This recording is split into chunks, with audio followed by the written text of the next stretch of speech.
So I finally got the first Blu-ray set for the first 3 episodes of the Shibuya Incident arc.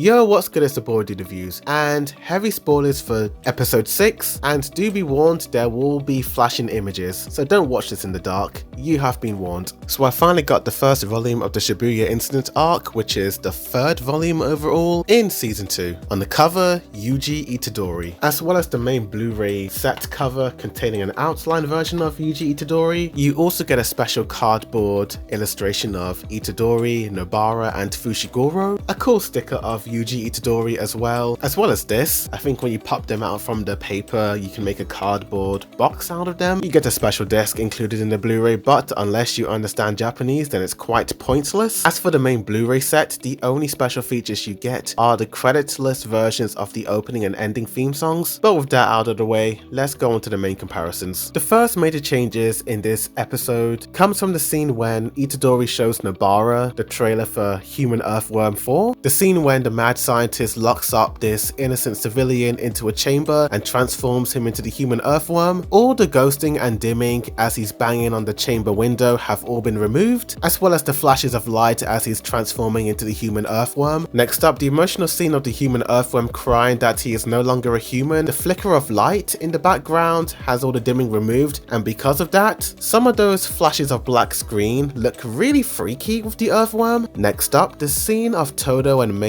playing ping pong as Todo flings the ball up towards the ceiling light. All of the dimming and ghosting have been removed in this scene, but it's such a blink and you'll miss it moment that I don't think it was really necessary. And next up, most of the changes come from the opening theme song. While these changes actually do appear from episode 7 onwards, which you can see on the official television version on any streaming platform, the changes only happened once episode 6 was over, so I think it's still worth comparing the episode 6 version of the theme song compared to episode 7 onwards. First up, they removed all the dimming as we pan down from the logo, as well as the main JJK logo having a red glow around it. Next up, as the camera zooms towards the prison realm, I do like the slight hue change. As the train zooms by, they brighten some of the background lights, as well as adding one extra blood splatter on the window. Next up, they increased the contrast slightly on the rim lighting around Ghetto. They also added extra highlights on the Sukuna fingers, as well as reducing the red glow. Next up, not only did they increase the red hue saturation in this scene, but they also reanimated the flames behind Itadori transforming into Sukuna. The new version looks more like it was hand-drawn than the After Effects looking TV version of episode 6. Next up, as Dagon transforms, spitting out a bunch of corpses, the red hue saturation is slightly tweaked in the Blu-ray. Next up, as well as the color being altered from TV to Blu-ray, they removed the ghosting as soon as Todo starts clapping.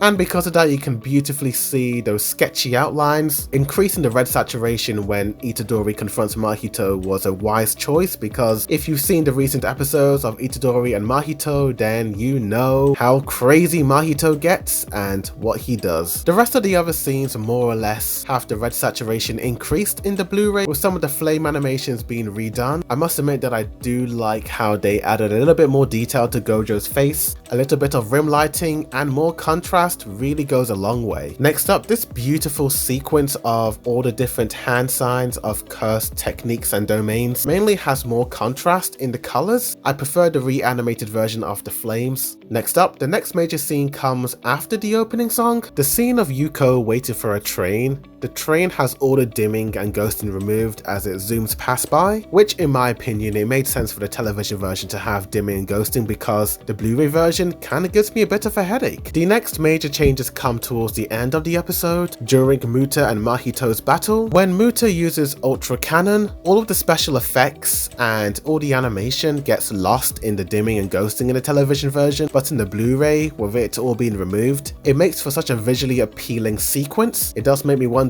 if they will also remove some of the ghosting and dimming in episode 7 as we continue the Muta versus Mahito battle. And finally, the last few changes come from the credit song. Whenever the camera pans around, they added ghosting and dimming, but they completely removed all of of that, again, it wasn't really necessary. It's such a blink and you'll miss it moment. I don't think any casual watcher would notice the difference here, but apart from that, that's it. Those are all the major changes from TV to Blu-ray. Every single scene in the episode is exactly the same from TV to Blu-ray. With it being a Blu-ray, there is less compression, so all the dark scenes don't look fuzzy in the Blu-ray version, and sadly this Blu-ray doesn't have any English subtitles. It only contains the Japanese subtitles, so you may have to wait a couple of months for the English version to release in the US and the UK. But tell me in the comments down below, what do you guys think of these changes? Do you like them or do you hate them? Like this video, subscribe for more JJK TV versus Blu-ray comparisons, as well as other anime updates and all that jazz. Thank you for watching, and as always, a boy do the view signing out.